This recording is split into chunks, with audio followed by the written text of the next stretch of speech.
Hello everyone, and the wonderful month of Ramadan is near.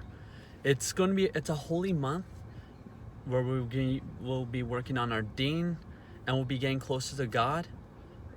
But as well as we're working on our deen and to get closer to reaching paradise, we should also be using this month to help and take care of our bodies. The issue that I've noticed with a lot of people who do Ramadan is that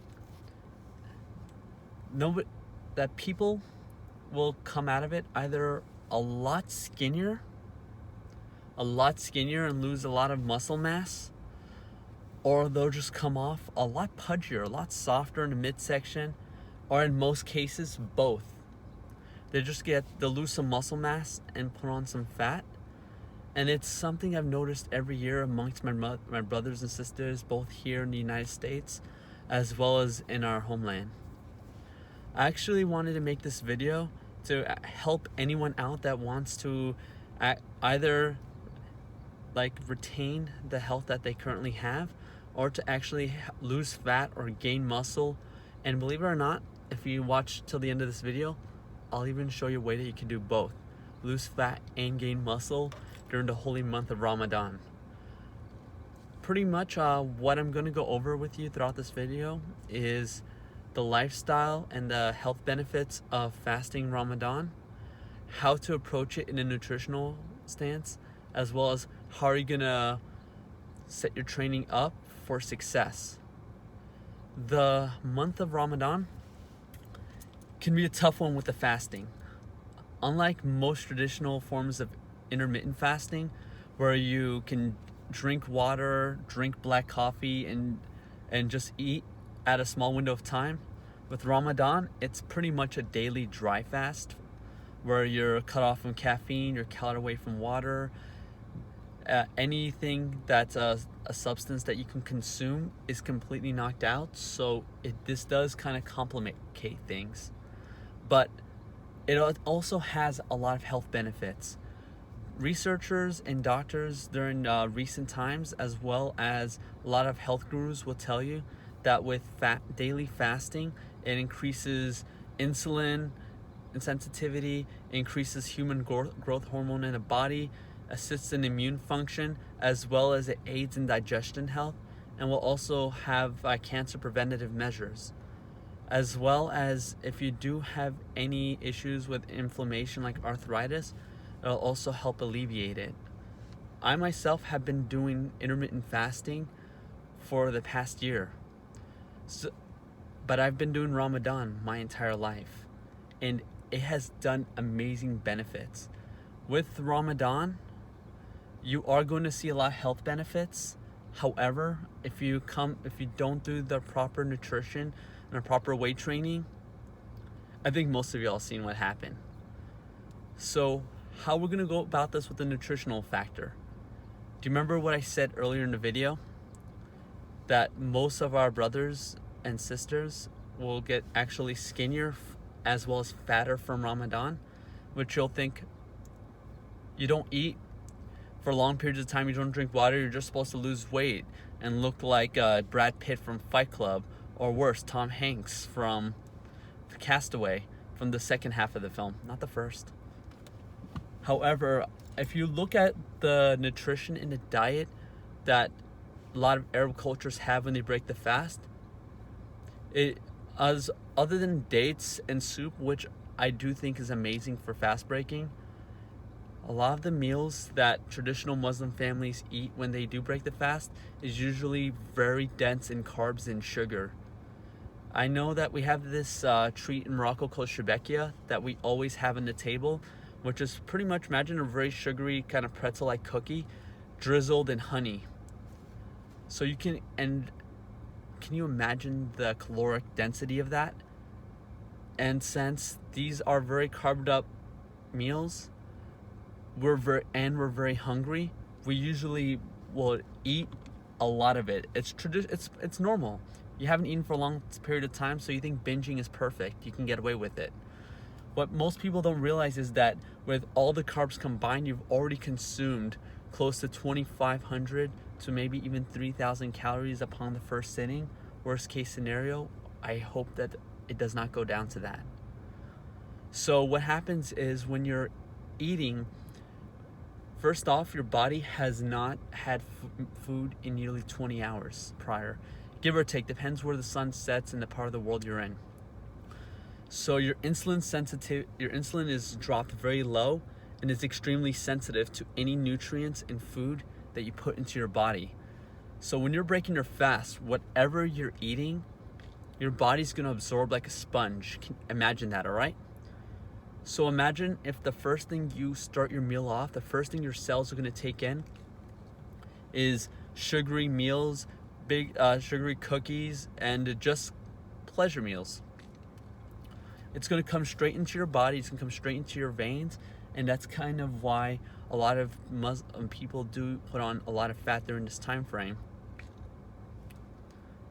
And then another thing is, another way that people would normally also get really skinny is that while they're consuming lots of carbs, and this is in traditional Arab diets, especially during Ramadan, during fast breaking, while there is some meat consumption, all-time protein is usually at a low.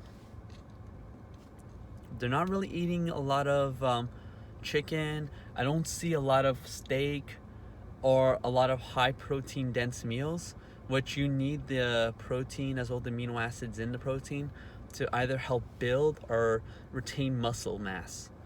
Since we're not consuming lots of food, like lots of meals, we're just having very large meals in a small condensed amount of time, which in itself is not bad, but they're sugary meals. It will send your muscles into atrophy, and will just you'll just end up storing more fat throughout that time frame. So this is what I'll do to help combat that. First of all, when you do break your fast, I'm not saying don't have carbs.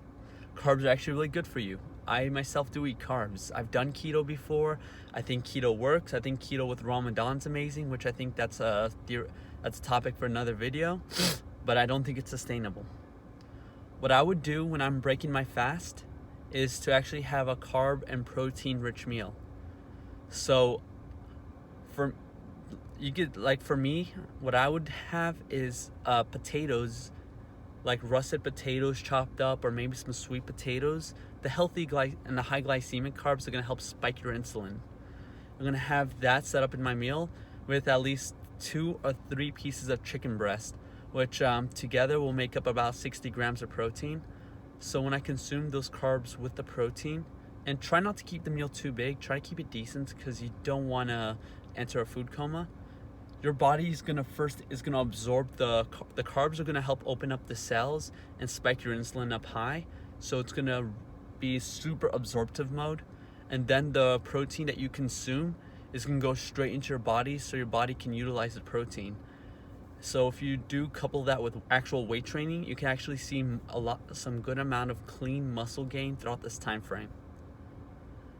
And then another thing I want to talk to you about involving consumption. This is whether you're trying to lose fat or gain muscle during Ramadan. You can do either, by the way. If you want to lose fat during Ramadan, you're going to still have to eat at a caloric deficit. It doesn't matter if you've gone 20 hours without food, 18 hours, 23 hours, it doesn't matter. If you're not at a caloric deficit by the end of the day, you're not going to lose fat. So what I would recommend is when you do go into break your fast, get a food scale. You can get a cheap one at Walmart for $12, $14, and then get an app on the phone, on iPhone, Android. If you don't have either of those smartphones, you could use the actual computer called MyFitnessPal. So what I would do, good example, is I would take out my potatoes and I'll measure them on the scale, and I would just literally put how much it weighed, and it literally has a caloric set for every meal, every kind of food. So I could just put russet potatoes, I'll measure it out and put it into the scale, and I'll put in the protein. And as for protein, what you want to do is eat at least point 0.8 points, I would say 0.6 to 0.9 grams of protein per pound of body weight. Most fitness people would say about like 8 to 1, and some of the fitness, I don't want to say gurus, I'm going to use the word zealots will say you have to have 1.5 per or 2 grams per pound of body weight. You don't need that. That's only for people who are on steroids or supplements companies trying to sell you some protein shakes. So don't listen to them, all right? You don't need that much protein. I myself, I weigh 154 pounds. So I usually I ballpark it around 120 to 130 grams of protein. That's like 5 or 6 chicken breasts, give or take, for the day. So you don't need that much protein, all right? So you need to have at least 0.5 to 0.8 grams of protein. And then in terms of calories for the day, if you're trying to lose weight, you want to take your own body weight, and this is ballparking. Play with the numbers, listen to your body. But what worked with me was taking my own body weight and multiplying it by 12. This goes for you too, girls. When I did it, I had to eat about 1,800 calories a day at my body weight, so I could lose about a pound a week of fat and keep the muscle, because you don't want to lose fat and muscle. So during the month of Ramadan, you can eat 1,800 calories. You can split that into 2 meals. That's 900 calorie meal each. That's a lot of food. That's not a little food. That's a lot of food. And if you measure it, you'll be able to calculate and get the right amounts for each. So let me backtrack. So let me kind of bow tie it with you with the nutrition. So during the month of Ramadan, you're gonna want to eat. You're gonna want to eat. Get your proteins, carbs, and fats in. Make sure that your protein is somewhere between 0.6 to 0.8. You don't need as much protein as the industry tells you need. Make sure that you break your fast with some protein and carbs. And if you're trying to gain weight, or make sure that it's clean weight. You're not trying to put on fat on top of muscle. What you want to do with that is, if you're trying to gain weight, take your normal body weight and then multiply it by 15. That's going to be your maintenance calories. It's not going to be the same for everyone. Some will be less, some will be more. The genetic variance is too complicated of a subject that doctors these days don't even have a complete, nuanced opinion about it. But this has worked with myself as well as a lot of my colleagues at the gym. 15, that's how much that you want to maintain your body weight. So if you want to gain weight, eat 300 to 500 calories more than that. So my maintenance weight right now, for me to maintain this body weight, I have to eat about 2,300 calories a day while listening to my body. So to put on the weight, I'm usually eating about 26 to 2,700 calories a day. Now here's the tricky part, all right? That's to gain muscle, all right? Remember, take your body weight, times it by 12, lose fat. Take your body weight, times it by 15, then add 3 to 500 pounds to gain muscle. If you want to do the muscle gain approach, I say do it on days you lift weights, which should be at least 3 days a week, non-consecutive. So like Monday, Wednesday, Friday, or anytime the way it works for your week. Eat that extra 300 to 500 calories on those days you lift. On days that you don't lift weights, just eat your maintenance. Eat at your body weight times 15 and cut it there. All right? And remember, keep the protein still the same. If you want to really put on mass, I would say stay at that 0.8. Stay at that 0.8 range and you'll be all right. So the diet, as for what to eat, I say keep it simple. Eat what you enjoy. Eat what you love. I talked about chicken breasts and potatoes because that's what I love. If you'd rather have couscous and have some chicken on the side, that'll be awesome.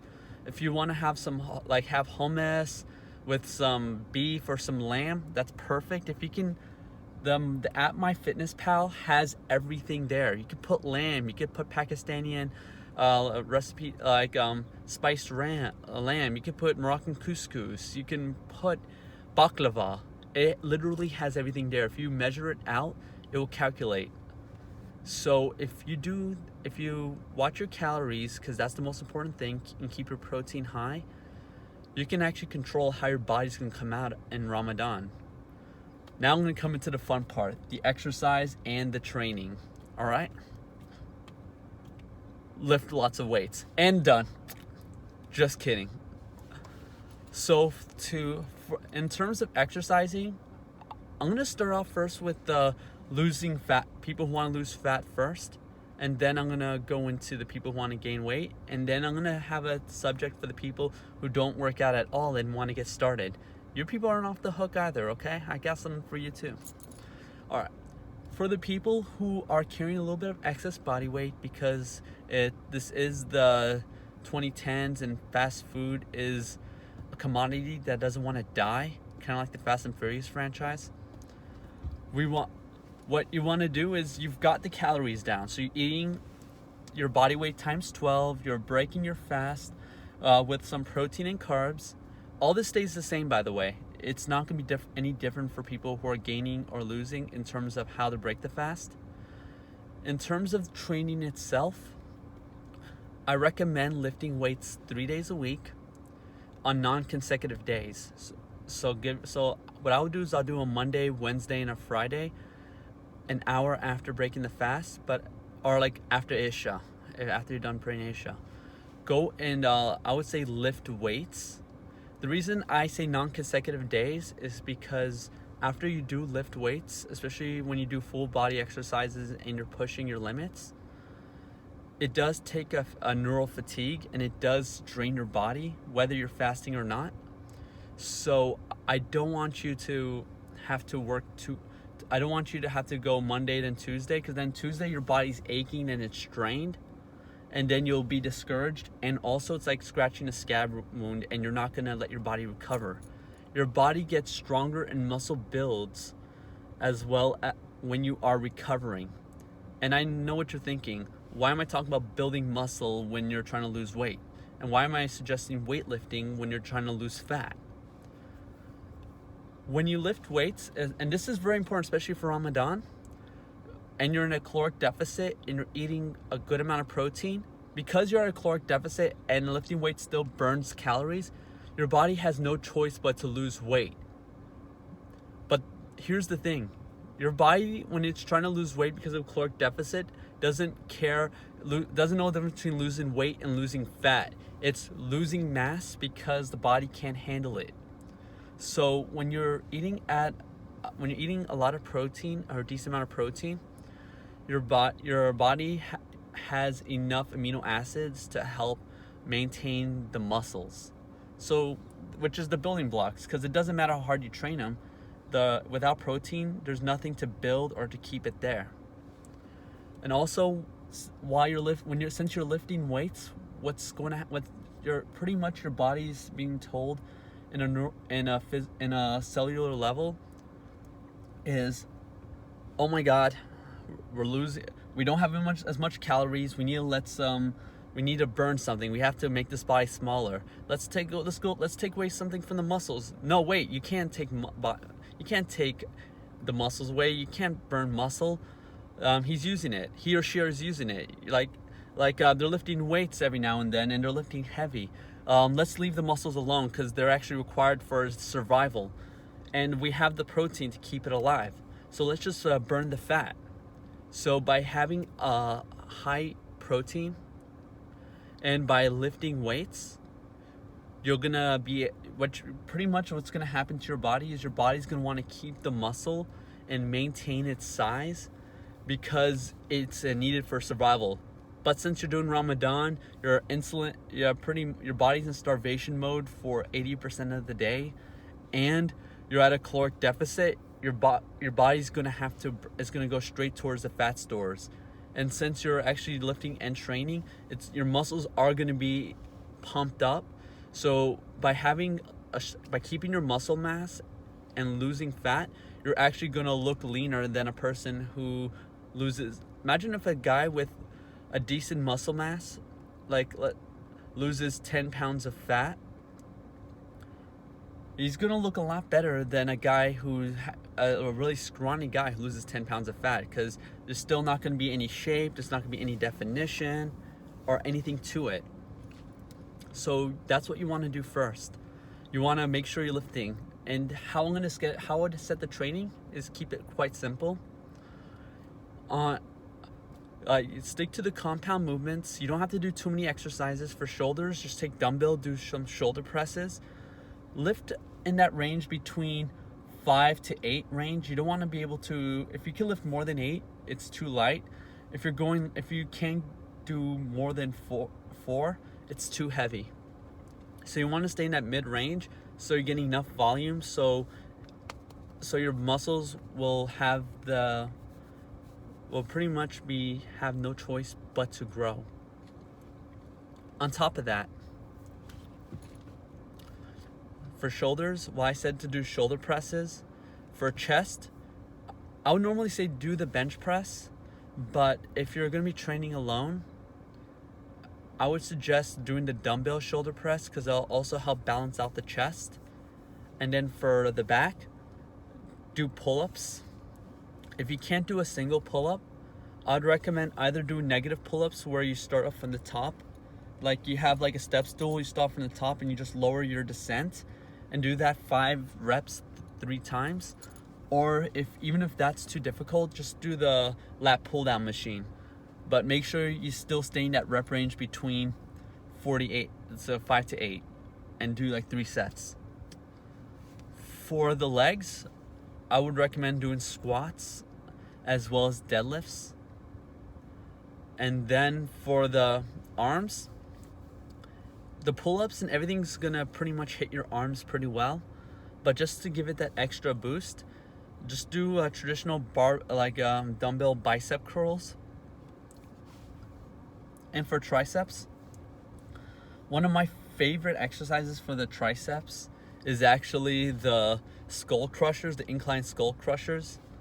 If you don't know what that is, just look at it at YouTube. There's a lot of videos that can show you. And you could, by the way, look up any of these exercises in multiple videos. There's wonderful exercise gurus online like Athlean X, Jim Cavalier, Scott Herman, Kino Body, as well as Omar Isuf. The list kind of goes on, and they can all kind of break it down if you're having trouble with the form. And I know what you're thinking though. You're just trying to lose fat, and if you're lifting weights, is that really good? It's not like anything you've ever been told. I want to tell you something. Since I've been married, which has been now almost a year, I have lost 25 pounds of fat and kept all my muscle mass by not doing lots of cardio and by actually just lifting.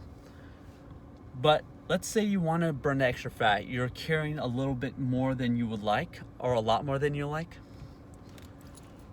Here's something to add to it that's actually really simple. Remember, fitness is a lot easier than you think, and Ramadan doesn't negate that rule.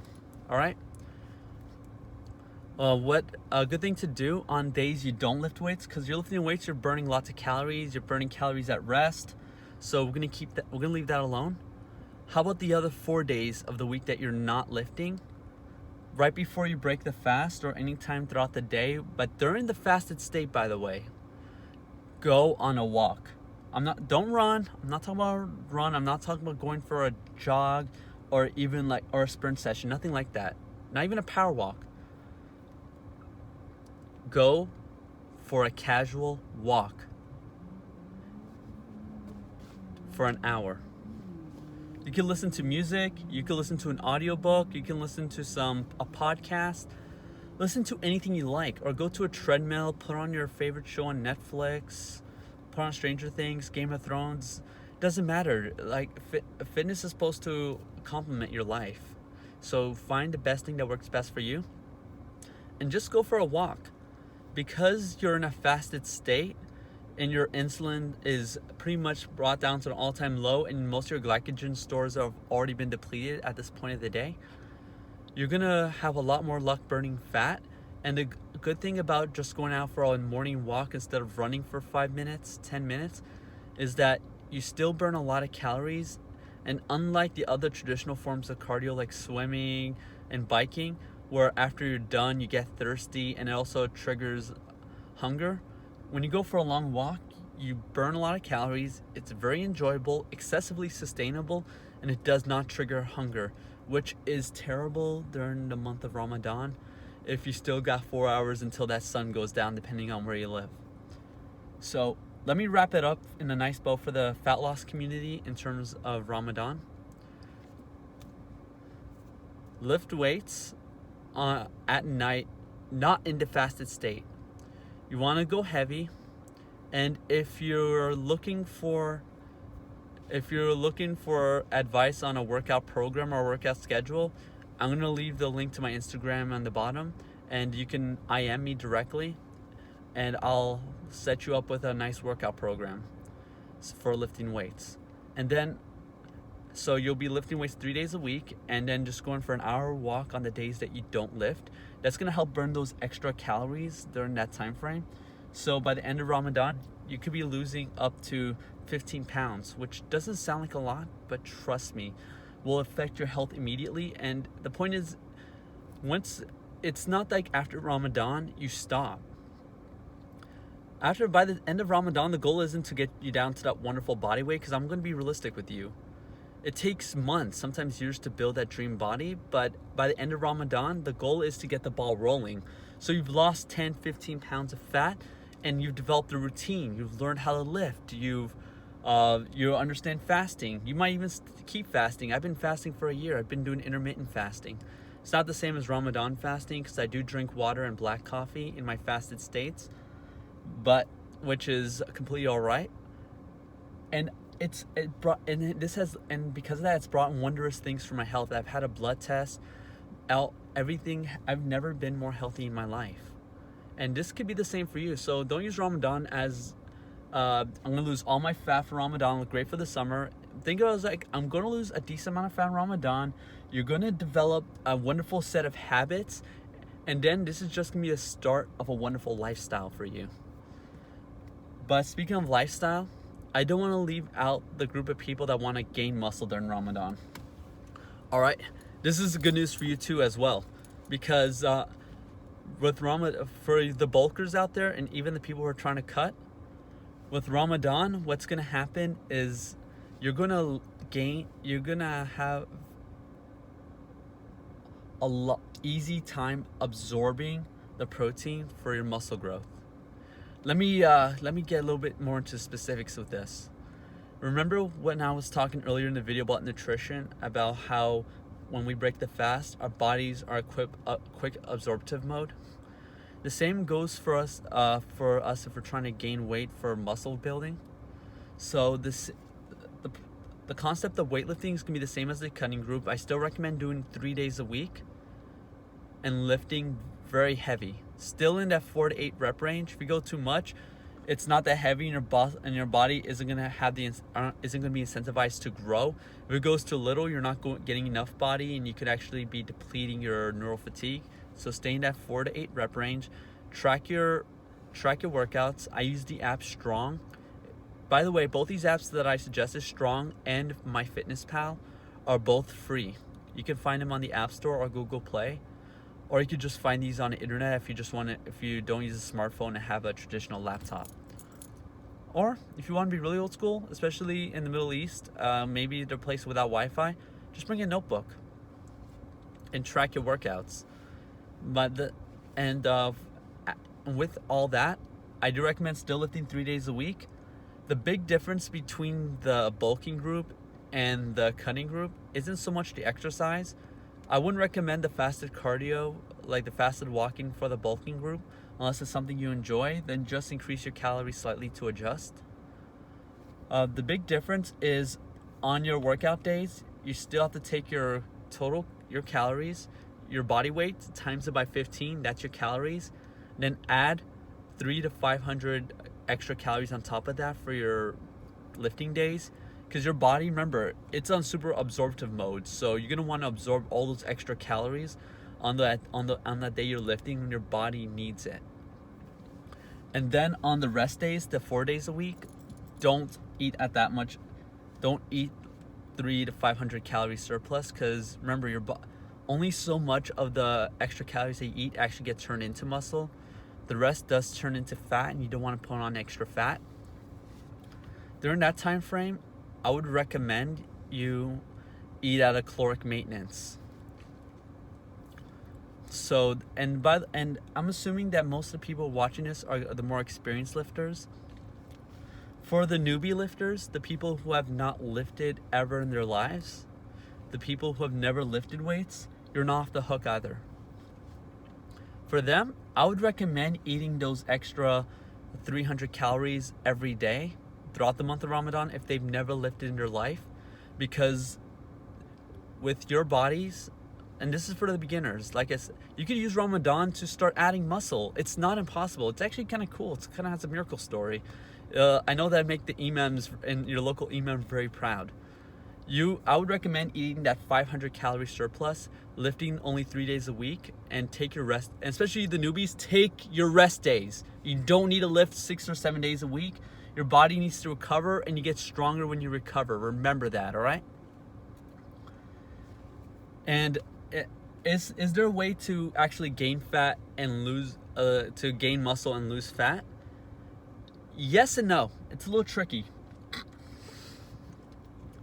For the people who are my viewers who are skinny fat during the holy month of Ramadan, that means that you have a decent amount of body fat, but no real muscle underneath. So it just kind of feels really soft in the arms.